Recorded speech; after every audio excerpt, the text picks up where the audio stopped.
Hello everyone, आप देख रहे हैं UP online coaching. UP online coaching के इस चैनल पर कक्षा 1 से लेकर 12 तक के सभी विषयों का पूरा सिलेबस कवर कराया जा रहा है। और मैं यहाँ पे आपको पढ़ा रही हूँ कक्षा 7 का गणित। जैसा आपको पता है, मैं कक्षा 7 का पहला चैप्टर जो कि था परिमेय संख्याएं आप लोगों को पढ़ा चुकी हूँ, और आज मैं आप लोगों को पढ़ाऊँगी दूसरा चैप्टर जिसका नाम है घातांक। और परिमेय संख्याएं हम लोग पढ़ चुके हैं, तो उसके बारे में चर्चा नहीं करेंगे। आज हम लोग किसके बारे में चर्चा करेंगे? घातांक के बारे में विस्तृत चर्चा करेंगे। तो आइए शुरू करते हैं। चैप्टर का क्या नाम है? घातांक। घातांक होता क्या है और इसके क्या क्या नियम हैं? संख्याओं को सरलता से पढ़ने, समझने तथा आपस में तुलना करने के लिए हम लोग घातांकों का प्रयोग करते हैं। घातांकों का प्रयोग किसी भी संख्या को सरलता से पढ़ने, समझने तथा आपस में तुलना करने के लिए किया जाता है। जैसे अगर लिखा है 8, तो 8 का घातांकीय रूप हम लोग क्या लिख सकते हैं? 2 की घात 3। 2 की घात 3, इसका मतलब क्या है?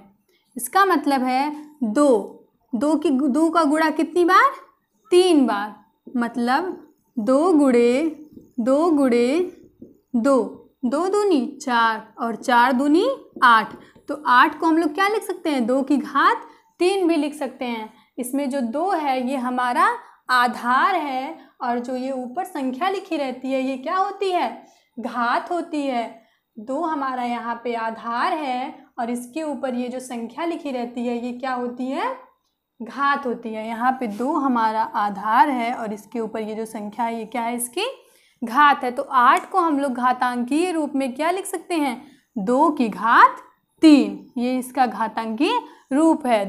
8 का सरलतम रूप है। सरलता से 8 को लिखने के लिए हम लोग क्या लिख दिए? 2 की घात 3, जिससे हमें पढ़ने में थोड़ी आसानी हो सके। अब हम लोग आते हैं। अब आप लोगों को एक बात और जानना जरूरी है, इसमें ये 2 है, 2 आधार क्यों है? क्योंकि 2 का ही गुणा हम लोग कितनी बार कर रहे हैं? 3 बार कर रहे हैं। गुणा किसका कर रहे हैं? 2 का कर रहे हैं, इसलिए 2 क्या है? आधार है। और कितनी बार कर रहे हैं उस चीज़ का गुणा, वो क्या है? घात है। तो ये जो 2 होगा वो आधार होगा, और जो 3 होगा वो क्या होगा? घात होगा। अब हम लोग आते हैं घातांक के नियम पे। घातांक के कौन कौन से नियम है? तो घातांक का पहला नियम होता है घातांक गुणा। मतलब घातों का घातांकीय गुणा। घातांकीय गुणा में हमारे 2 नियम हैं। घातांकीय गुणा इसके 2 नियम होते हैं। पहला नियम होता है जब आधार समान हो और घात का अंक असमान हो। आधार समान हो, हमने आपको बताया आधार क्या होता है और घात क्या होता है। तो यहाँ पे लिखा है जब आधार समान हो और घात का अंक असमान हो। जैसे यहाँ आधार क्या है? समान है, यहाँ भी a है और यहाँ भी a है, और घात का अंक असमान हो। घात का अंक क्या है? असमान हो। मतलब यहाँ पे m है घात, और यहाँ पे कितनी घात है? n घात है। यहाँ भी a आधार है और यहाँ भी a आधार है। तो आधार बराबर है और घात का अंक असमान हो, तो गुणा के फलस्वरूप घातें जुड़ जाती हैं। तो गुणा के फलस्वरूप घातें क्या होती हैं? जुड़ जाती हैं। तो ये घातांकीय गुणा का नियम होता है, अगर किसी संख्या की घात कोई अलग संख्या हो और उसी संख्या की घात कोई और अलग संख्या हो, मतलब आधार समान हो और घातें अलग अलग हो और बीच में गुणे का निशान हो, तो क्या होता है? आधार वही रहता है और घातें क्या हो जाती हैं? जुड़ जाती हैं। जैसे एक उदाहरण लेके आप लोगों को बताएं। अगर कोई संख्या है 2 की घात है 14 और बीच में है गुणा, उसके बाद क्या है? 2 की घात है 10। तो अब इसका क्या होगा? इसका इस नियम से, जैसे हमने नियम में देखा, नियम के अनुसार होगा आधार तो वही रहता है लेकिन घातें आपस में क्या होती हैं? जुड़ जाती हैं। तो ये हो जाएगा 2 की घात 14 प्लस 10। मतलब कितना हो जाएगा? यहाँ पे हो जाएगा 2 की घात 24। 2 की घात 24। वैसे अगर हम इसको लिखें तो ये हमें लिखने में बहुत दिक्कत होगी, वैसे इसे हम लोग आसान रूप में ये लिख सकते हैं। तो इसका हो जाएगा 2 की घात 24। जब आधार समान हो, आधार यहाँ पे क्या है, समान है, 2 है, 2 यहाँ पे भी है और 2 यहाँ पे भी है। आधार समान हो और घात का अंक असमान हो। घात यहाँ पे 14 है और यहाँ पे 10 है, तो ये घात क्या है, असमान है। तो गुणा के फलस्वरूप घातें जुड़ जाती हैं। घातें क्या होती हैं, आपस में जुड़ जाती हैं और आधार वही रहता है। अगले नियम पे आते हैं। अगला नियम क्या कह रहा है, दूसरा नियम, गुणा का दूसरा नियम जो है वो है जब घात समान हो। घात क्या होता है, समान होता है और आधार अलग अलग हो, तब दोनों आधारों का गुणा की सामान्य प्रक्रिया से गुणा हो जाती है और घात दोनों पर एक साथ लग जाती है। जब घात समान हो और आधार अलग अलग हो तो गुणा की सामान्य प्रक्रिया से गुणा हो जाती है और घात वही रहता है। जैसे कोई संख्या है a की घात m गुणे कोई दूसरी संख्या है b की घात m, तो इसका क्या होगा, a गुणे b की घात m। जैसे कि लिखा है जब घात समान हो, यहाँ पे घातें क्या हैं, यहाँ पे घातें समान हैं और आधार अलग अलग हो, और आधार क्या है, अलग अलग है, तो दोनों आधारों का गुणा की सामान्य प्रक्रिया से गुणा हो जाती है। तो दोनों आधारों का गुणा जो होता है, गुणा की सामान्य प्रक्रिया से गुणा होती है और घात दोनों पर एक साथ लग जाती है। और दोनों पे एक साथ क्या घात लग जाती है, वही घात जो घात होगी, क्योंकि घात क्या है हमारा, समान है, तो वही घात दोनों पे लग जाती है, एक साथ लग जाती है। अलग अलग इस पे नहीं लगाएंगे, इस पे एक साथ लगाएंगे। इसका उदाहरण मैं आप लोगों को बताऊं, जैसे ये दिया है फार्मूला a की घात m गुणे b की घात n। यहाँ पे आधार क्या है, अलग अलग है, यहाँ a आधार है और यहाँ b आधार है। घात क्या है, दोनों पे समान है, यहाँ भी m है और यहाँ भी m है। इसका क्या होगा, इसका होता है जब आधार समान हो और जब घात समान हो और आधार आपस में अलग अलग हो तो गुणा की सामान्य प्रक्रिया से गुणा हो जाती है। गुणा के सामान्य प्रक्रिया से गुणा हो जाती है, यानी a गुणे b, और घात दोनों पर एक साथ लग जाती है, और घात दोनों पर एक साथ लग जाती है। उदाहरण ले लें हम, जैसे लिया है 2 की पावर 4 गुणे 3 की पावर 4, मतलब 2 की घात 4 और 3 की घात 4। यहाँ पे आधार क्या है, अलग अलग है, और घात क्या है, आपस में समान है, तो इसका क्या हो जाएगा, इसका हो जाएगा गुणा की सामान्य प्रक्रिया से गुणा हो जाता है, तो 2 3 क्या हो जाएगा 6, तो ये हो जाएगा 2 गुणे 3, और घात दोनों पर एक साथ लग जाती है, तो दोनों पे एक साथ जब घात लगेगी तो क्या लगेगी, यहाँ पे 4, तो ये क्या हो जाएगा 2 3 6, और 6 की घात 4। यहाँ पे 6 क्या है, आधार है, और 4 क्या है, घात है। अब आते हैं घातांक के दूसरे नियम पे, जो है भाग का। भाग का नियम में 2 नियम है, जैसे गुणे के नियम में 2 नियम थे, वैसे ही भाग के नियम में भी 2 नियम है। पहला है जब आधार समान हो तब घात तथा घात अलग अलग हो। पहला नियम है जब भाग के नियम में जब पहला क्या हो, आधार समान हो और घात क्या हो, अलग अलग हो, तो क्या होता है, आधार वही रहता है और घात का बड़ी वाली घात से छोटी वाली घात को घटा दिया जाता है। तो इसका क्या होगा, इसका एक उदाहरण मैं आप लोगों को बताऊं। जैसे दिया है, अगर 2 की घात 4 दिया है बटे 2 की ही घात, क्योंकि आधार क्या है, समान है और घात क्या है, अलग अलग है, तो 2 की घात 4 बटे 2 की घात 2, तो इसका क्या हो जाएगा, इसका हो जाएगा 2 आधार क्या है, 2 आधार की घात 4 माइनस 2, यहाँ पे 4 क्या है, m है, और 2 क्या है, n है, तो यहाँ 4 माइनस 2 बराबर 2, मतलब 2 की घात 2।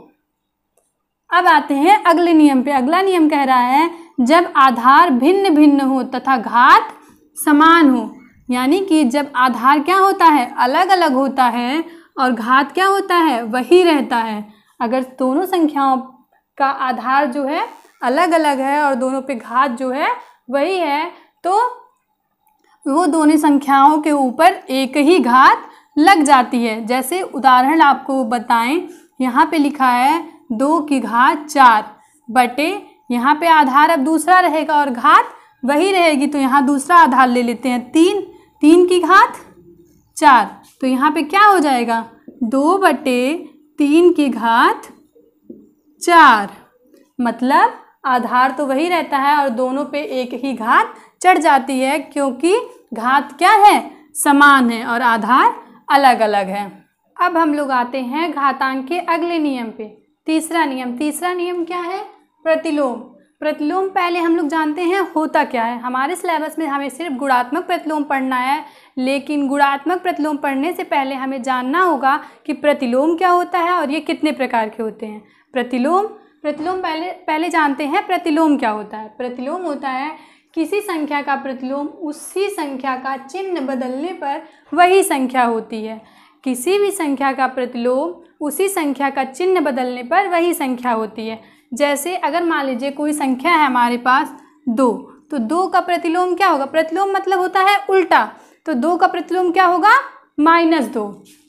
2 का प्रतिलोम होगा -2। अब आप सोच रहे होंगे -2 क्यों, गुणे 2 क्यों नहीं, भाग 2 क्यों नहीं, क्योंकि जो प्लस होता है यानी धन होता है, इसका विस्तृत रूप ही गुणा है और घटाना यानी कि ऋण का ही विस्तृत रूप भाग है। तो विस्तृत रूप की तुलना हम विस्तृत रूप से करेंगे और सामान्य रूप की तुलना हम सामान्य रूप से करेंगे, क्योंकि तुलना हमेशा 2 समान राशियों में की जाती है, असमान राशियों में नहीं की जाती है। इसीलिए 2 का प्रतिलोम क्या होगा, -2 होगा। यहाँ +2 है तो +2 का प्रतिलोम -2 होगा। इसीलिए प्लस की तुलना हम लोग हमेशा माइनस से करते हैं, गुणे और भाग से नहीं करते हैं। अब प्रतिलोम कितने तरह का होता है, 2 तरह का होता है। एक होता है योज्य प्रतिलोम और एक होता है गुणात्मक प्रतिलोम।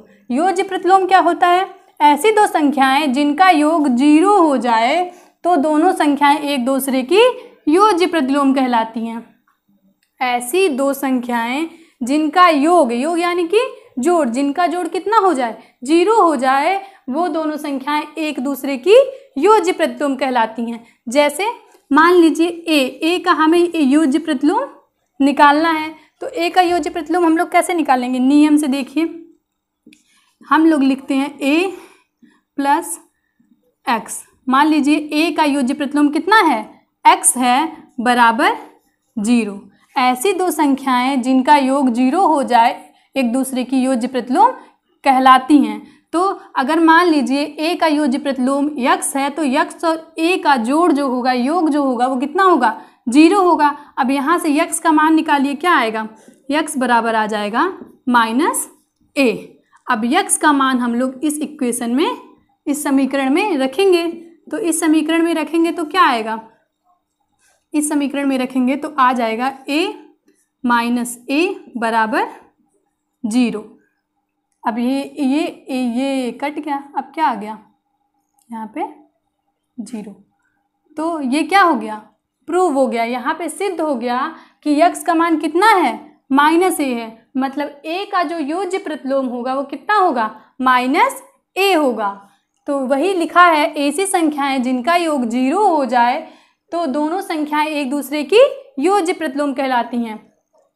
अगर हम लोग a और -a इन दोनों का योग क्या हो रहा है, 0, तो a क्या है, -a का योज्य प्रतिलोम है और -a का योज्य प्रतिलोम a है। अब आते हैं गुणात्मक प्रतिलोम पे। गुणात्मक प्रतिलोम क्या होता है, गुणात्मक प्रतिलोम ऐसी 2 संख्याएं जिनका गुणनफल 1 हो जाए तो दोनों संख्याएं एक दूसरे की गुणात्मक प्रतिलोम कहलाती हैं। ऐसी 2 संख्याएं जिनका गुणनफल 1 हो जाए वो दोनों संख्याएं एक दूसरे की गुणात्मक प्रतिलोम कहलाती हैं। जैसे मान लीजिए हमें a का गुणात्मक प्रतिलोम निकालना है। a का गुणात्मक प्रतिलोम कैसे निकालेंगे, इसका गुणात्मक प्रतिलोम ऐसी 2 संख्याएं जिनका गुणनफल 0 हो जाए। तो मान लीजिए a का गुणात्मक प्रतिलोम क्या है, a का गुणात्मक प्रतिलोम है x। a का गुणात्मक प्रतिलोम क्या है? ऐसी दो संख्याएं जिनका गुणनफल कितना हो जाए? 1 हो जाए। तो इन दो संख्याओं का गुणनफल कितना हो जाए? 1 हो जाए, तो वो संख्या क्या कहलाती है? एक दूसरे की गुणात्मक प्रतिलोम कहलाती है। अब यहाँ से यक्स का मान निकालेंगे। यक्स का मान क्या होगा? यक्स बराबर हो जाएगा 1/a। यक्स का मान अगर हम इस समीकरण में रखते हैं और 0 आ जाता है, इसका मतलब हमारा जो मान आया है वो क्या है? सही है। अब यक्स का मान इस समीकरण में रखेंगे तो क्या आएगा? a गुणे 1/a बराबर 1। यहाँ से a से कट जाएगा और 1 बराबर 1 आ जाएगा। तो यहाँ से सिद्ध हो जाता है कि ये जो यक्स का मान है हमारा, ये क्या है? सही है। तो a का जो गुणात्मक प्रतिलोम होगा वो क्या होगा? 1/a होगा। ऐसी दो संख्याएं जिनका गुणनफल 1 हो जाए एक दूसरे की गुणात्मक प्रतिलोम कहलाती हैं। एक नियम और रह गया है, जो है घातांक का चौथा नियम। चौथा नियम क्या है? अगर किसी भी संख्या की घात 0 होती है तो उसका मान क्या होता है? 1 होता है। अगर किसी भी संख्या की घात मतलब a की घात अगर 0 है तो उसका मान कितना होता है? सदैव 1 होता है। ये है हमारा घातांक का चौथा नंबर नियम। जैसे अगर 2 की घात 0 है तो उसका मान कितना होगा? 1 होगा। 10 की घात 0 है, इसका मान 1 होगा। 12 की घात 0 है, इसका मान 1 होगा। किसी भी संख्या की घात अगर 0 है तो उसका मान क्या होता है? सदैव 1 होता है। अगला एक और नियम है, वो क्या है? पांचवा नियम। पांचवा नियम है a की घात m की घात n। अगर किसी भी संख्या की घात के ऊपर घात दिया है तो उसका मान कैसे निकालेंगे? अगर किसी भी संख्या की घात के ऊपर घात दिया है तो इसका होता है आधार तो वही रहता है और घातों का आपस में गुणा हो जाता है। तो यहाँ पे हो जाएगा m गुणे n। जैसे एक एग्जाम्पल लेके आप लोगों को बताते हैं। यहाँ पे दिया है 2 की घात 2 उसकी घात 2। अब इसका मान कैसे निकालेंगे? इसका मान हो जाएगा 2, तो ये वही रहेगा और इसकी घात क्या हो जाएगा? 2 गुणे 2 मतलब 2 की घात 4।